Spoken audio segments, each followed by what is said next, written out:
NaKeesha gave me two options.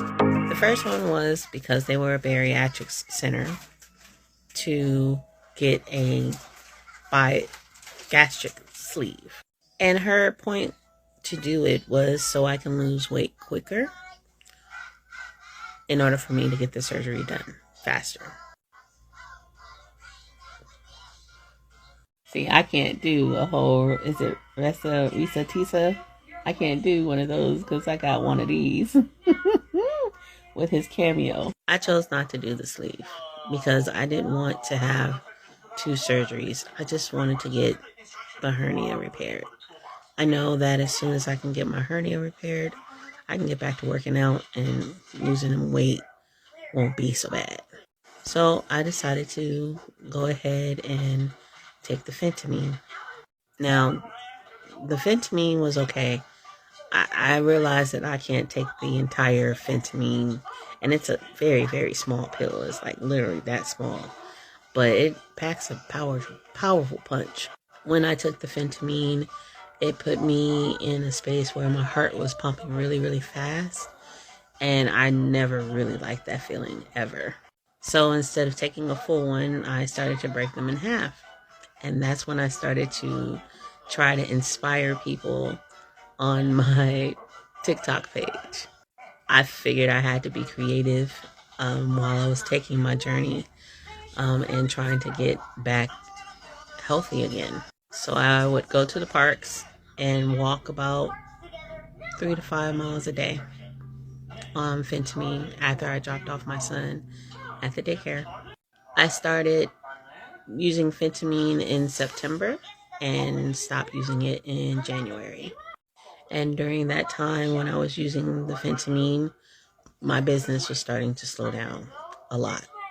One, because the summertime, and then we also had back to school. But business started to pick up a little bit because of TikTok and IG. So for every order that I was getting at the time, it was helping me to get my pads and my baby's diapers and food, additional food in our home, and gas, because gas out here is still very, very high and it's never really dropped down. So we started to track my progress of the phentamine and the ways that I was using it. And it was great that each time that I was going to see Keisha, I started to see that the weight was going down. Now, I'm 43 years old, and at the time I was 42. I was 42. I had just turned 42. I just turned 42. And losing weight after 35 and having a baby was kind of challenging. But I did it, and I was super proud of myself. By January of 2022, I was down 20 pounds. And I was so excited because that was the goal for me to reach, was about 20 to 25 pounds in order to get my surgery done.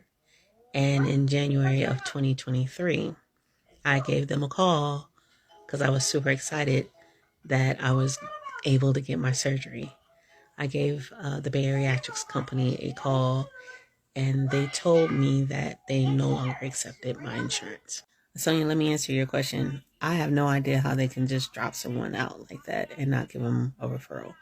No, they did not give me a referral. I had to go back to my insurance company and see who was able to keep the process going. And it's a little frustrating because, especially out here with my insurance, their directory is out of date. So you may have a doctor that's still on there, but they don't offer services for your insurance anymore. And also, by this time, it is now January, February, and I am in the process of knowing that my rent and my stuff is now officially behind. I filled out an application for the TAPS program, which is a service that they provided for people who were going through COVID. I filled out my application in November because I knew that the holidays were coming up, and I knew that there would be some kind of delay. Me trying to be proactive. I always try to stay ahead of the curve in some way in order to allow grace to happen for possible delays.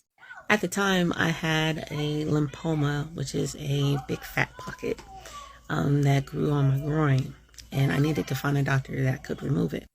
And the awesome thing is that I found one, and she was really cool. She was super kind, super sweet, and she did my surgery right there in her office. It didn't even take but maybe 15 minutes, and gave me stitches, all of that. And I was so pleased with her service that I asked her, do you know of another doctor that could help me with my hernia? The doctor gave me the name of one of her co-doctors that worked with her associate. And to my surprise, it was a woman, because all the other doctors that I dealt with were men, minus Keisha. But Keisha was like a nurse practitioner, to be exact. And I'm not really too familiar with the medical field, so I really don't know like the big difference. And when she came in, she seemed very, very sweet and very kind, and like she could help me. So she asked me what was going on, and I told her exactly what was happening, especially prior to her with the other two doctors. I told her about the phentamine that I took, and she saw that I lost some weight based on my other chart. And when I talked to her, she said, "Oh, no worries. What we're going to do is we're going to have a plastic surgeon who's a part of my team, and we're going to fix your entire hernia." I asked her, "Do I need to lose weight?" She's like, "No, because what's going to happen is we're going to cut your obliques on the side, and then I'm going to push in the hernia, and then we're going to make sure that everything is stitched back up. And with the tummy tuck, we'll clean it all up as if nothing even happened." And I was game. I was like, I get a mommy makeover too? Why not? So she was like, yeah, like it was no big deal. And she said, "Let's make your next appointment so we can go over the details of everything, and we'll go from there." At this point, it's May, and the next available appointment was in July, on the anniversary date of the second year anniversary date of my mother's passing. I looked at it like, maybe it's serendipitous. Mom is going to be with me in this next time that I go see the doctor. A couple of days later, after my original appointment in May, the receptionist called me and told me that my insurance did not accept the plastic surgeon insurance, and that I would have to find my own plastic surgeon that will use my insurance.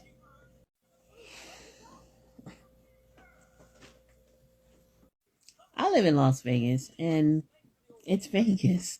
So I didn't think it would be really difficult for me to find a plastic surgeon that can do my tummy tuck. That would be under my insurance, but it was very hard. I called every single plastic surgeon that was available on the list on the itinerary that they gave us, and I only found one doctor that could do it. So I booked an appointment with him and showed him what was going on, showed him my hernia, and yeah. So we talked, and he explained to me everything that he would be doing. And then he explained to me that my belly button would be in a weird and awkward space if he had to do the tummy tuck. So my only option was to get rid of my belly button.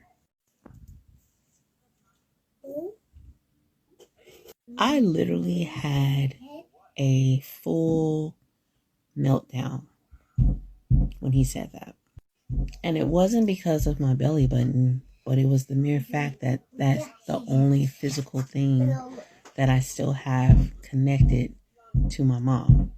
And in my mind, I was so frustrated because I was at the point of, what in the world? Like, the world is taking my mom away from me all over again. And I had a full meltdown.